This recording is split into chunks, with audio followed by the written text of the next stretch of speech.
Look at this man. Yoked. Can this total beefcake beat all of Pokemon HeartGold all by himself? First, let's go over the rules of the challenge. I can only use Igglybuff in battle. I may use other Pokemon for HMs, however those losers will not be used in battle. No items in battle, held items and Pokeballs are allowed though. This is also the first time I've ever played a Johto game. Better keep you waiting. Wait, who overslept? Me or the professor? I just wake up and the professor's over my bed. He's just like, You overslept. Look at this Meryl.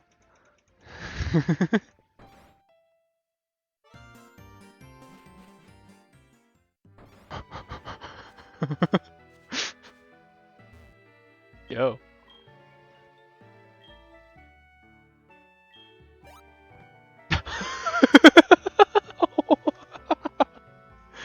What is he doing? What?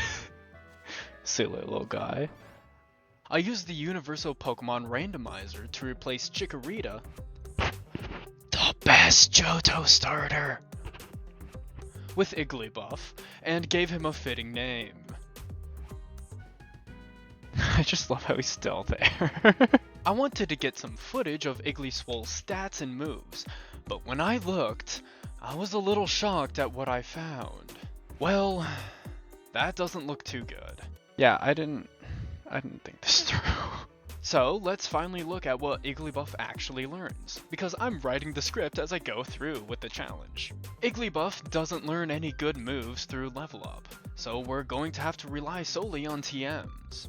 He learns the amazing TM Return, and he gets it with Stab. This will probably be the move to carry me throughout the challenge. He also learns some great coverage moves with the likes of Dig and Shadow Ball. However, you don't get Shadow Ball until after the Ghost Gym. Matter of fact, it's the TM you get for beating the Ghost Gym, which is really funny. He's just like, here, that would have been a lot easier if you had this, wouldn't have? But that's all for later. Now, I gotta grind. Before I grinded though, I decided I wanted to go speak to my mother.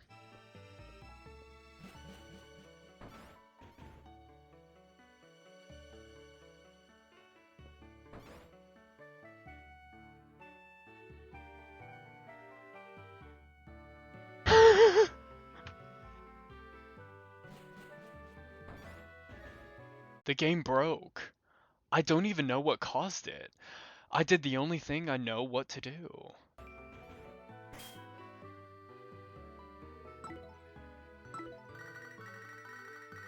I already miss you, Mom.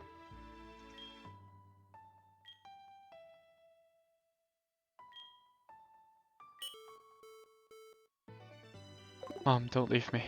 Mom, don't leave me. Don't leave me, Mom. On the reset, I accidentally hit no for naming Igglybuff, and decided that I would rather reset again. No! I wanted to name him. Oh, lame. Oh, it's my house? It's not my mother's house? I bought this house? Interesting.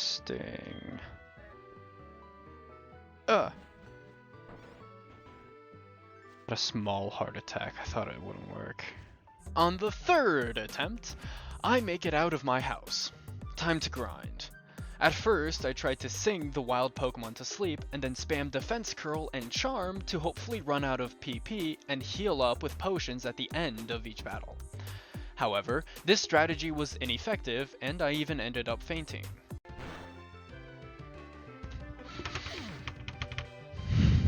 This lucky ass bird, dude. Twice.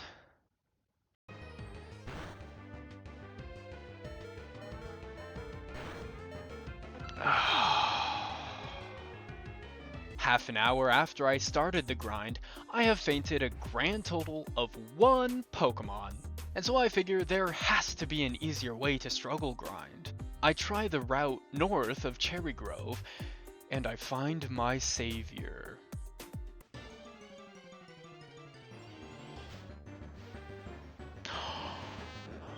I didn't even know that was here. I have more PP than a Metapod does, which means I can force them to struggle themselves to death after I max out my defense with Defense Curl and max debuff their attack with Charm before they struggle. Using this strat, I'm able to reach level 9 an hour later and finally learn Pound, so I can continue the challenge.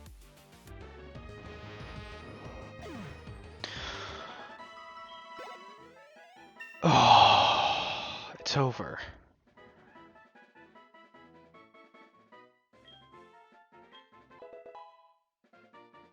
I have never been so glad to finally be done with something in my life. And after 2 hours, this weirdo is still looking at the wall of the lab.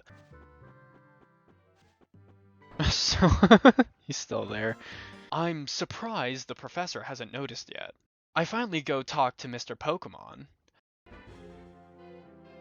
What took you so long? And as I walk back, the first rival fight of the game ensues. Nothing of note to say, it was just a 2-shot sweep. I get back to the lab and I'm greeted with one of the cops of all time.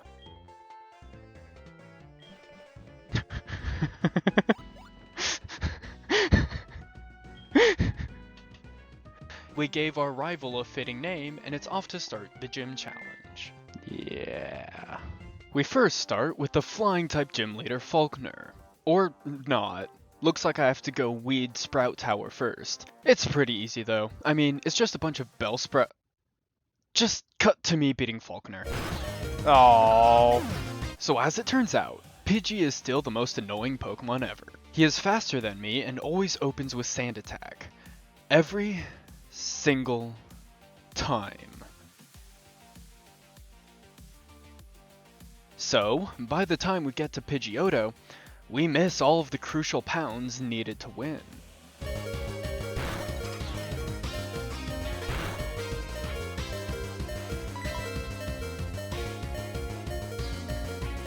No! What? What? After an egregious amount of attempts and a couple levels from grinding, we finally get this one where Pidgeotto just picks the wrong moves and we barely take the dub. Yes! On my way to Azalea Town, this guy reminds me that I have an egg awaiting me. That's good, I was getting pretty hungry. Then a pretty lady did a dance and begged me not to eat it. So, reluctantly, I guess I won't cook it. We make the long trek to Azalea Town, where I am met with the Mafia abusing wild animals. Not cool. I agreed to help this old man drive them out of town. After all, it's not like they're an organized crime ring that runs rampant under the noses of law enforcement. Whatever. Not my place to stop crime. I have something much more important to do. Losing to Bugsy. Scyther is faster and just hits too hard with U-turn. If he leads with anything but U-turn, I can sing him a lovely lullaby and ruin his attack with Charm, so the inevitable U-turn hurts a lot less. However, I am just too underleveled for this fight. So I decide I want to look around for a bit. Oh, I can fight the rival. Whatever. Nothing. I spent a good 20 minutes searching for any way that I can at least damage that thing, but no. The only damaging TMs we get until this point are Rock Tomb and U-turn, two moves that Igglybuff can't learn. Igglybuff doesn't learn any moves through level up that damage ghost types. Ghastly's only attacking move is Lick, which we are immune to, so he will never use it for us to copycat it. We cannot hurt Ghastly and he can kill us with Curse. This challenge is impossible. I decide I want to go grind for the bug gem and at least to beat that before I brainstorm anymore. While I was grinding, this little guy popped out of the egg. So cute. We can't involve him outside of battle though, so he's gonna have to be our dedicated rock smasher, I guess. We get back to Bugsy at level 25, and things go way better. On the first attempt, we get really good sleep luck and are able to take out both Metapod and Kakuna, but we couldn't quite get the dub. The second attempt, we got crit for a one-shot, but the third attempt, we got lucky and he was just using quick attack even though he was faster. Because of that, we just barely squeaked by with 15 health remaining. Professor Elm wanted to take a look at whatever hatched out of the egg, and I guess I was desperate to do anything but fight the rival. On the way back, I found out that Igglybuff barks.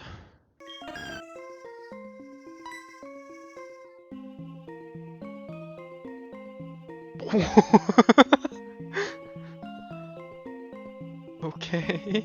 Well, there is nothing that I can do that will save the challenge. All I can do is pray that this is the only time that I have to break the rules.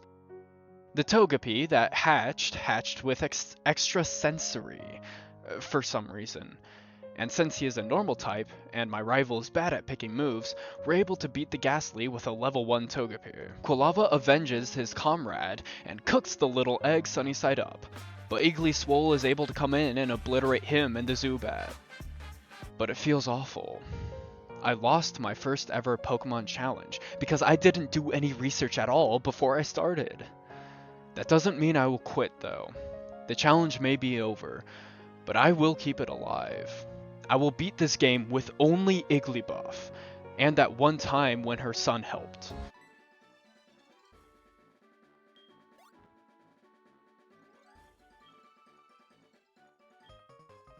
Oh, I almost forgot. Here's my number. Psh!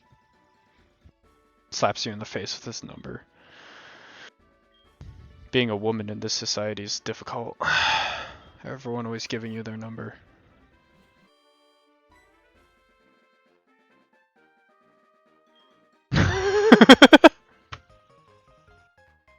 Exactly what I mean. Even creepy old men. We find ourselves in Goldenrod, but before I challenge Whitney, I head on over to the department store to pick up the one TM that'll be able to hit Ghastly before I can get Shadow Ball. Solar Beam. Sick. I'm so good at this game. I tried to get Flamethrower, but I don't know how to play Minesweeper, and I need at least 10,000 coins. This is how much I got after half an hour. This ain't happening. Whitney was pretty easy at least. Clefairy went down well, and we just sang Meltank a lullaby, and she passed away in her sleep. On our way to Ekrutiak City, I pick up the Dig TM in the National Park.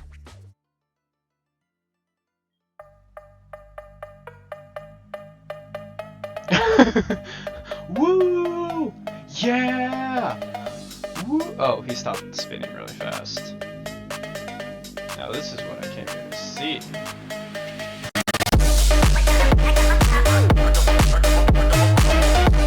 Now that we have Solar Beam, the rival fight was a no damage sweep.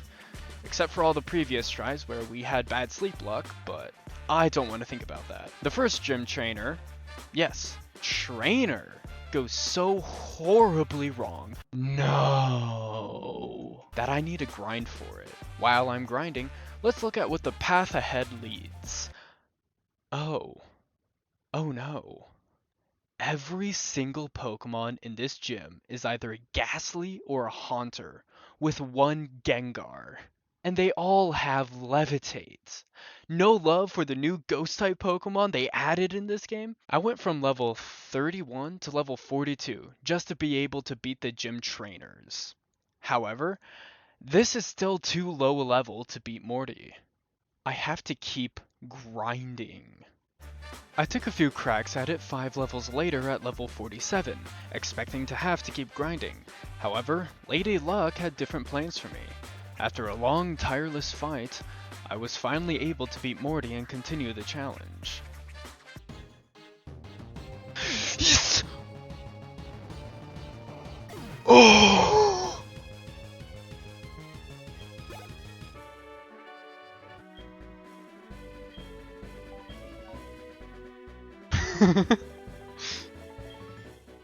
Oh, I didn't expect you to say no.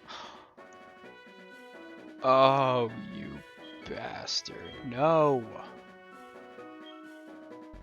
This old man is harassing me. The next 3 gyms can be fought in any order, but that doesn't really matter at all because they were all pushovers. As was this weird looking fish. The rival fight during the rocket takeover of Goldenrod was also a sweep.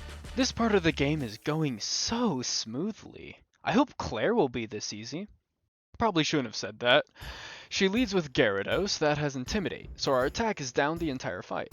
Despite this, Return still does more damage than Shadow Ball. Gyarados also has the move Bite, which doesn't seem like that good of a move when compared to Waterfall, but Bite has a small chance to flinch.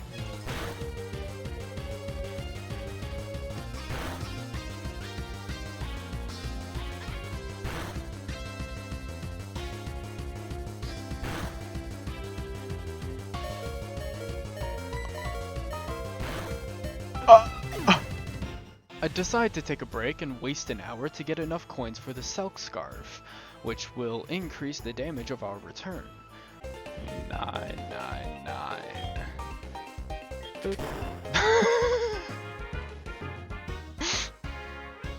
With this, Gyarados is now a 2-shot, but she's still faster and can deal a ton of damage before Dragonair comes in to paralyze us. Because Dragonair has Shed Skin, we won't be able to make a Sing stick. Kingdra comes in and it's all over. Time to grind again. I give a couple tries after every level to see how far I get until I get this run at level 70 where the stars align and we manage to squeak out the dub by the skin of our teeth. After that, we're taught why Ho-Oh is a legendary Pokemon, then the last rival fight of the game. Bro literally only had 1 fully evolved Pokemon.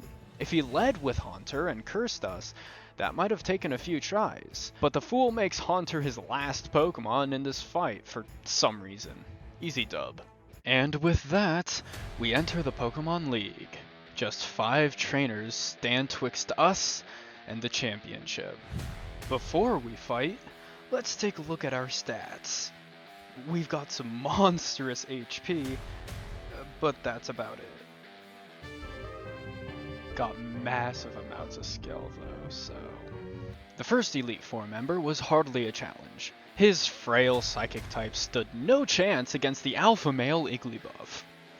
Will wonked. Next up was Koga. All of his poison types were just too basic. However, one man on his team stands out from the rest. The... whatever Fortress is. On our first attempt, he went boom and everything died. The end. I decided to pick up a level in Victory Road before fighting him again, thinking I will need more power and a little luck to beat him. But as it so happens to be, he doesn't go boom ever again. Koga neutralized. The fighting, I can't call him a master, guy, was somehow swept by mono-normal type Igglybuff. It has to be in the rules of becoming an Elite Four member specializing in the fighting types to be completely unable to lose to a single Igglybuff. Bruno bruised. Last on the chopping block was Darkness Consumer Carrot. Gengar's Focus Blast can be an issue. However, it is infamously called Focus Miss for a reason. The only real threat was Vileplume, who got a lucky paralysis. Karen repented. Only one man remains. This gross, stupid fish! We need to be a much higher level in order to beat Lance's team. So let's look ahead a little bit. There are 6 available rare candies at this point in the game. So I can grind up to level 94 and take a few cracks at it. If we can't beat him then, we'll have to top off our level and try. At level 94, we can outspeed the level 50 Dragonite. However, the level 49 Dragonites are just too speedy, somehow. They both have Thunder Wave, which, if we haven't already learned from Claire's Dragonair, adding Paralysis to the already luck-based fight makes it almost impossible. A few tries and it is quite apparent that we need to be level 100. These are our stats at level 100, in case you were curious. Pretty good. all things considered. Even at max level though, the battle still entirely revolves around sing accuracy. You know what they say about insanity, and I'm the most mental Igglybuff fanatic there is. After being booed off the stage 7 times, Igglybuff puts on a performance that the Johto region, nay, the world will never forget. And we beat Pokémon HeartGold with song, love, friendship, and the most importantly, my sheer, unadulterated will to never give up. Bravely, Igglybuff and I enter the Hall of Fame and become the champions of the Johto region.